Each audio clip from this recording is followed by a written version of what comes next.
For Hoover Fire working to hire 7 more firefighters to help keep you safe, and we're hearing their emergency calls have increased in the thousands.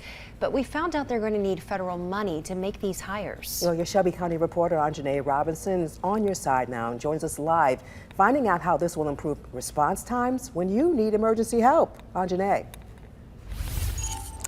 Yeah, that's exactly right, Morgan. Sarah, like many fire departments here in Shelby County, Hoover took over EMS transport services after private ambulance companies pulled out. Now, since then, they've seen a spike in calls, and that's why that new transport unit and more people are needed.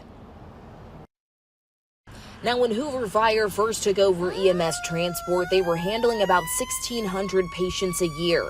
Now that number has jumped to more than 6,000. So the call volume and the need is there. Which is why a 5th unit is needed, and they need that federal funding to staff it, at least for the first few years. So this gives us a chance to bring in 7 employees at a reduced rate, and we can catch up, so to speak, on what the full cost of those firefighter paramedics will be at the end of the grant period. And on Monday, the City Council gave the green light to apply for that grant funding. But we felt like it was an opportunity for us to do this to show good faith that we're trying to find other alternative measures to secure funding for salaries and benefits.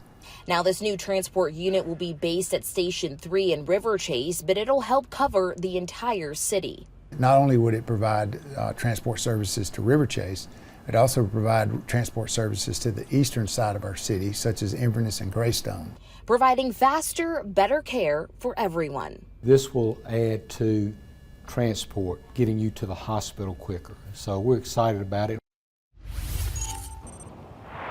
Now, the department knows that there is, of course, no guarantees that they'll get that grant funding, but city leaders, they tell me that they're committed to finding other ways to add those firefighters. Your reporter in Hoover, Anjanae Robinson, WBRC 6 News, on your side.